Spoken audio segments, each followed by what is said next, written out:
Shalom, puji Tuhan Bapak Ibu Saudaraku yang saya kasih. Mari kita berdoa.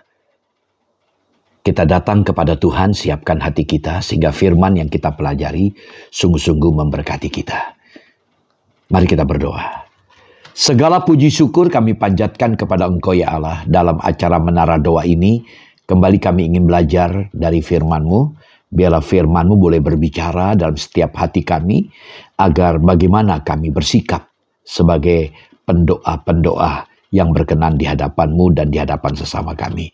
Pakai hamba-Mu menjadi alat-Mu, urapi dalam kuasa dan urapan Roh Kudus. Terima kasih, kami bersyukur dan kami berdoa dalam nama-Mu Tuhan Yesus. Haleluya. Amin. Puji Tuhan, Bapak Ibu Saudaraku yang saya kasih, hari ini kita belajar tentang berdoa menurut doa Bapa kami dari bagian yang kelima. Nah, Bapak Ibu Saudaraku, kita adalah makhluk yang bersifat individual, namun juga sekaligus sosial. Dikatakan makhluk individual artinya tidak ada duanya. Unik, khas, spesial. Dikatakan makhluk spesial artinya kita tidak bisa lepas dari lingkungan pergaulan dengan sesama kita. Ya memang kita sebagai manusia sudah dirancang, didesain oleh Allah sebagai makhluk sosial. Sehingga kita tidak bisa hidup sendiri. Kita butuh teman, kita butuh sahabat, kita butuh orang-orang di sekitar kita. Sehingga kita bisa bertumbuh bersama-sama. Kejadian 2:18 menjelaskan kepada kita ketika Adam sendirian di Taman Eden, Tuhan berbicara kepada Adam, di mana dikatakan tidak baik kalau manusia itu seorang diri saja. Jadi kita melihat sini prinsip relasi. Ini yang coba kita lihat dari beberapa ayat, bahwa prinsip relasi itu adalah timbal balik, keseimbangan, keadilan. Kalau kita sadar kita butuh orang lain, kita butuh relasi. Dan hal ini menarik untuk kita pikirkan. Ada 4 ayat yang menolong kita. Pertama, Lukas 6 ayat 31. Lukas 6 ayat 31 mengatakan demikian. Dan sebagaimana kamu kehendaki supaya orang perbuat kepadamu, perbuatlah juga demikian kepada mereka. Saudara, kecenderungan kita adalah melakukan yang baik kepada orang yang melakukan kebaikan dan menuntut orang melakukan kebaikan terlebih dahulu kepada kita. Artinya, kalau kamu tidak baikin saya, ngapain saya berbuat baik kepada kamu? Jadi kita menuntut supaya orang lain berbuat baik, melakukan sesuatu yang baik, maka kita akan melakukan yang baik juga. Sebagai orang-orang Kristen, orang percaya, seharusnya kita bersikap sebaliknya. Berinisiatif berbuat baik dan tetap melakukannya. Sekalipun kepada orang yang melakukan kejahatan kepada kita. Sikap ini hanya bisa dimiliki oleh seorang yang sudah mengalami kasih Kristus dan tahu bagaimana mengasihi sesamanya. Ayat yang kedua, Matius pasal 7 ayat 1. Jangan kamu menghakimi supaya kamu tidak dihakimi. Matius 7 ayat 1. Menjelaskan bahwa kita tidak boleh menghakimi supaya kita juga tidak dihakimi. Saudara, Tuhan Yesus tidak saja mengajar murid-muridnya tentang relasi dengan Allah dan sikap terhadap harta. Kalau kita melihat konteks pembacaan kita dalam Matius pasal 6. Namun ia ingin murid-muridnya memiliki relasi yang benar dengan sesamanya. Tuhan Yesus melarang kita menghakimi orang lain. Maksud dari Tuhan Yesus bukan berarti kita tidak usah memedulikan kesalahan orang lain dan lalu membiarkan ia hidup dalam kesalahan. Tentu tidak demikian, saudara. Ia juga tidak bermaksud bahwa Allah melarang adanya lembaga peradilan. Dari ayat ini, Tuhan mengajar kepada kita, maksud Tuhan adalah kita tidak boleh menghakimi dengan menggunakan ukuran yang keras dan tidak bertujuan untuk memulihkan, menyembuhkan orang tersebut. Ayat yang ketiga, Yakobus 2 ayat 13. Sebab penghakiman yang tak berbelas kasihan akan berlaku atas orang yang tidak berbelas kasihan. Tetapi belas kasihan akan menang atas penghakiman. Saudara, ayat ini merupakan peringatan bahwa Allah tidak akan berbelas kasihan terhadap orang yang tidak memiliki belas kasihan. Tetapi belas kasihan akan menang atas penghakiman. Maksudnya, melalui berbagai tindakan belas kasihan, hukuman Allah dapat dicegah. Saudara, belas kasihan Allah yang menolong kita untuk menjangkau orang tanpa pilih kasih. Belas kasih Allah menggerakkan dinamika kita untuk mampu menyatakan kasih Allah bagi orang lain. Kita patut bertindak seakan-akan kita sedang diperhadapkan pada meja penghakiman, saudaraku. Ayat yang keempat, Matius 5 ayat 7. Matius 5 ayat 7 mengatakan, berbahagialah orang yang murah hatinya, karena mereka akan beroleh kemurahan. Saudara, orang yang murah hati itu berarti orang yang memiliki kerelaan untuk membagi-bagikan, bukan mengumpulkan, justru akan menikmati kelimpahan. Murah hati bukannya kikir, loba, atau tamak. Orang yang murah hati adalah orang yang mau memberi maaf dan berbelas kasihan kepada mereka yang sedang menderita, yang sedang bergumul, yang sedang membutuhkan pertolongan dari kita. Orang yang murah hati adalah orang yang bertindak dengan belas kasihan, dapat mengharapkan kemurahan yang sama dari manusia dan Allah. Puji Tuhan. Nah, saudaraku, kita melihat di sini berkaitan dengan pengampunan. Ini sesuatu yang menarik dari 4 ayat ini menolong kepada kita tentang prinsip relasi, yaitu timbal balik, keseimbangan, keadilan. Kembali dengan ayat yang kita pelajari, Matius 6 ayat 12. Dan ampunilah kami akan kesalahan kami, seperti kami juga mengampuni orang yang bersalah kepada kami. Saudara, prinsip keseimbangan dalam mengampuni itulah yang diajarkan di dalam doa Bapa kami. Tuhan Yesus mengajar kepada kita untuk meminta pengampunan kepada Tuhan, namun dengan bercermin kepada diri kita sendiri, bahwa kita mengampuni orang yang bersalah kepada kita terlebih dahulu. Seperti yang diajarkan oleh Tuhan Yesus kepada kita. Karena Tuhan Yesus sudah mengampuni kita, maka sepantasnya kita mengampuni orang lain. Seperti Tuhan sudah mengampuni kita. Jadi Matius 6 ayat 12 mengingatkan kepada kita. Saya baca ayat ini kembali. Ampunilah kami akan kesalahan kami, seperti kami juga mengampuni orang yang bersalah kepada kami.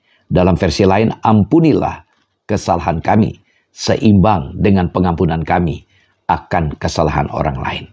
Saudara, pengampunan Allah kepada kita itu tidak dapat dilepaskan dari pengampunan kita terhadap sesama. Ini perlu kita pahami. Ya, dalam Efesus pasal 4 ya, ayat 32 mengajar kepada kita bahwa kita harus mengampuni orang lain karena Tuhan Yesus sudah mengampuni kita. Lebih-lebih kalau kita sadar ya, kita bisa salah, kita bisa keliru, sehingga satu saat kita pasti juga membutuhkan pengampunan dari orang lain. Karena itu kita belajar mengampuni orang lain. Ya saudara, mengampuni merupakan sikap perbuatan yang sulit. Dan Tuhan Yesus pun tahu hal itu. Oleh sebab itu setelah ia mengajarkan doa tersebut, saudara, dalam Matius 6 ayat 14-15. Matius 6 ayat 14-15 mengatakan demikian. Karena jikalau kamu mengampuni kesalahan orang, Bapamu yang di sorga akan mengampuni kamu juga. Tapi jikalau kamu tidak mengampuni orang, Bapamu juga tidak akan mengampuni kesalahanmu.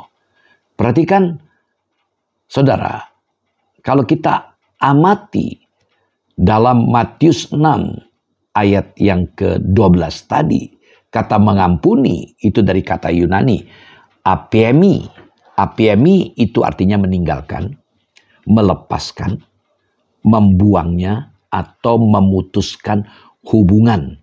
Seperti suami istri yang memutuskan hubungan dengan bercerai dengan pasangannya. Namun kata apiemi bisa juga memiliki arti membebaskan hutang, atau menyerah, atau tidak menyimpannya lagi.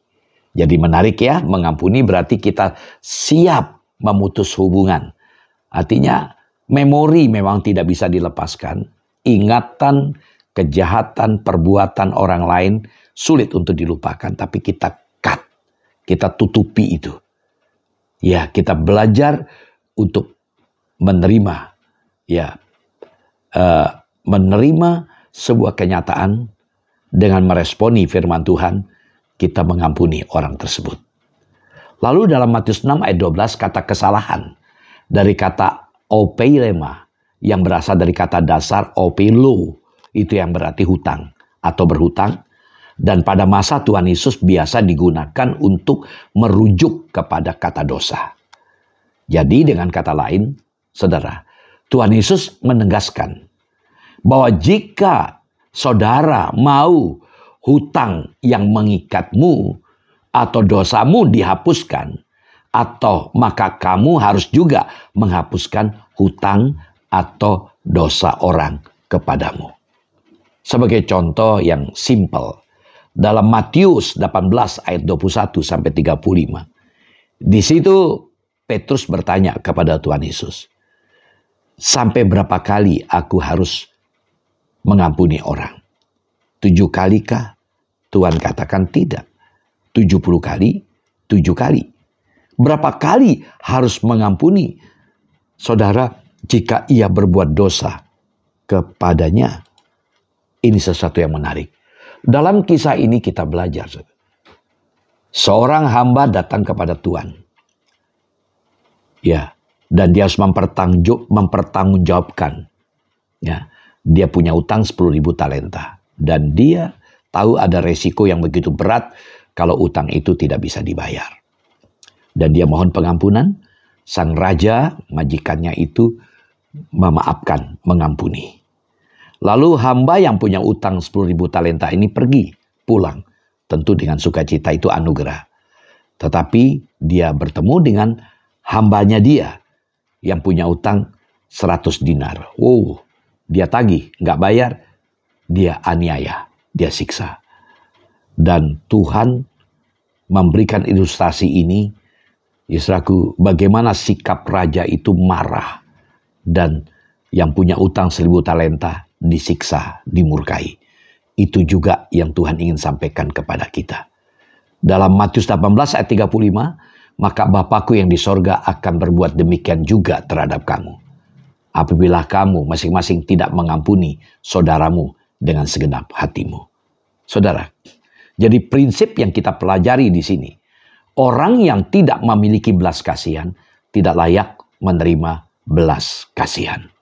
Matius 5 ayat 23-24. Sebab itu jika engkau mempersembahkan persembahanmu di atas mezbah, dan engkau teringat akan sesuatu yang ada dalam hati saudaramu terhadap engkau, tinggalkanlah persembahanmu di depan mezbah itu dan pergilah berdamai dahulu dengan saudaramu, lalu kembali untuk mempersembahkan persembahanmu itu. Dari ayat ini kita melihat. Jadi ketika kita datang, ya, menyampaikan pujian, penyembahan atau ibadah kita kepada Tuhan.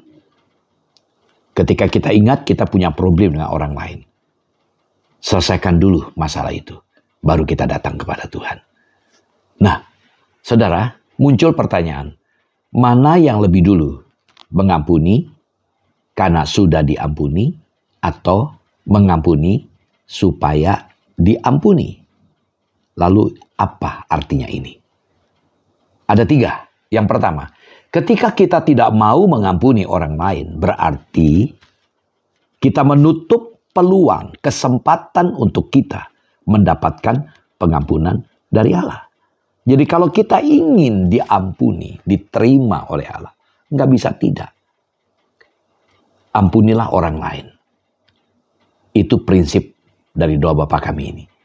Yang kedua, Sebenarnya bisa saja seseorang itu merasa berhak atau merasa pantas untuk tidak mengampuni sesamanya jika ia memenuhi satu syarat bahwa orang tersebut tidak berbuat dosa.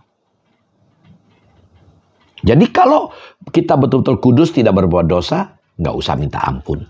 Tidak usah minta pengampunan.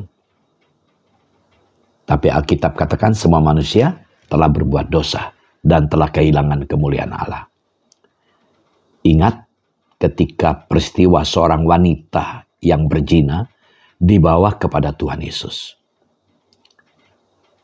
Tuhan Yesus diuji waktu itu. Sempat kita lihat bagaimana Tuhan Yesus hanya menulis di tanah. Lalu dia berkata, siapakah yang di sini yang tidak berdosa? Kalau ada silakan lemparin. Satu pun tidak ada yang lempari, merajam batu wanita berzina itu. Satu persatu pergi. Dan semua pergi. Tinggal wanita ini bersama dengan Tuhan Yesus. Apa kata Tuhan Yesus? Menghujat? Maki-maki? Tidak. Tuhan Yesus berkata, pergilah dan jangan berbuat dosa lagi. Yang ketiga, ketika kita berkata ampunilah kami, itu merupakan laporan tanggung jawab. Perintah mengampuni sudah saya lakukan. Izinkan sekarang saya memohon ampun atas kesalahan saya. Di semacam laporan. Nah, beberapa fakta tentang pengampunan, saudara. Pengampunan itu perintah, artinya tidak bisa ditolak. Bukan himbauan atau nasihat. Ini perintah yang harus kita responi dengan sebuah sikap, yaitu pilihan dan tindakan. Saya ingat ketika Corrie ten Boom tahun 1947 di Munich, beliau berkhotbah di sebuah gereja. Ketika beliau adakan tantangan altar call, orang pada datang karena dia punya pengalaman hidup yang luar biasa. Dan tiba-tiba ada seseorang yang menyodorkan tangannya mohon pengampunan dari Ibu Corrie ten Boom. Ketika Ibu Corrie ten Boom mengalihkan perhatian pada seorang bapak yang mengulurkan tangan untuk memohon pengampunan, Ibu Corrie ingat bahwa bapak itu adalah sipir penjara di kamp konsentrasi yang pernah menganiaya dia, adiknya Betsy, bahkan orang tuanya sampai meninggal. Dan orang ini datang kepada Corrie ten Boom untuk minta ampun. Begitu berat bagi Corrie. Tapi ketika dia menoleh kepada Tuhan, dia ulurkan tangannya dan dia mengampuni bapak itu. Ini contoh yang baik. Karena pengampunan itu perintah. Yang kedua, mengampuni itu menyehatkan jiwa dan raga kita. Orang yang menyimpan kepahitan dan sulit mengampuni itu adalah orang yang gampang sakit. Jiwanya sakit, emosional, dan kalau sudah begitu hipertensi, sampai ke jantung, segala macam penyakit, bahkan kanker. Dan banyak yang berkata penyakit kanker akibat banyak menyimpan kepahitan. Karena mari kita belajar, kalau ada hal-hal yang kita alami, yang tidak baik dilakukan orang lain kepada kita, ampunilah mereka. Ya, karena mengampuni itu menyehatkan. Yang ketiga, mengampuni itu bukan talenta. Bukan pula sesuatu yang sudah jadi. Jadi kemampuan untuk mengampuni memang tidak bisa kita sepenuhnya kita kerjakan. Ada proses, kita belajar, bertumbuh, berkembang karena kita bukan punya keahlian dalam mengampuni. Kita punya perasaan, kita punya pikiran yang bisa meledak-ledak ketika kita diperlakukan tidak baik. Dan ketika kita mau mengampuni, kita ingat ketidakbaikannya, ingat kejahatannya. Sulit, tapi kalau kita mau belajar bertumbuh dalam Tuhan, tumbuh dan berkembang melalui sebuah proses belajar bersama dengan Tuhan, Roh Kudus memampukan saudara dan saya. Saya yakin seperti Ibu Corrie kita mampu mengampuni. Efesus 4 ayat 32, tapi hendaklah kamu ramah seorang terhadap yang lain, penuh kasih mesra dan saling mengampuni, sebagaimana Allah dalam Kristus telah mengampuni kamu. Puji Tuhan. Nah, kita belajar ya, kalau Tuhan Yesus sudah mengampuni kita, memberlakukan kita, itu anugerah. Mari kita belajar. responilah anugerah itu dengan tanggung jawab, yaitu juga mengampuni orang lain. Dan kalau kita mengampuni orang lain, maka kita akan mengalami terobosan demi terobosan dalam doa kita. Jangan berharap doa kita dijawab kalau kita masih sulit mengampuni orang lain. Nah, pertanyaan untuk kita pikirkan, bagaimana saya dapat memaafkan mereka yang sudah bersalah kepada saya? Dipikirkan, didoakan. Adakah seseorang yang perlu saya maafkan? Siapa dia? Apa yang harus saya perbuat? Tuhan Yesus memberkati. Mari kita berdoa. Terima kasih Tuhan buat firman-Mu. Terima kasih buat teguran dan penguatan yang Kau berikan bagi kami. Kami akui sulit bagi kami untuk mengampuni orang yang jelas itu bersalah kepada kami. Tapi Roh Kudus mampukan kami. Kami boleh belajar menerima orang yang sebenarnya tidak pantas kami terima. Tapi ketika kami melihat Engkau, kami diingatkan. Seperti Engkau menerima kami yang lebih pantas dihukum, lebih pantas masuk neraka, namun Engkau menerima kami dengan hati yang lapang. Terima kasih buat anugerah-Mu Tuhan. Biarlah anugerah-Mu kami responi dengan tanggung jawab. Kami juga boleh belajar mengikuti perintah-Mu, mengampuni orang, siapapun dia. Terima kasih, kuatkan kami, mampukan kami. Kami bersyukur dan kami berdoa dalam nama-Mu Tuhan Yesus. Haleluya. Amin. Shalom, sampai jumpa lagi. Tuhan Yesus memberkati.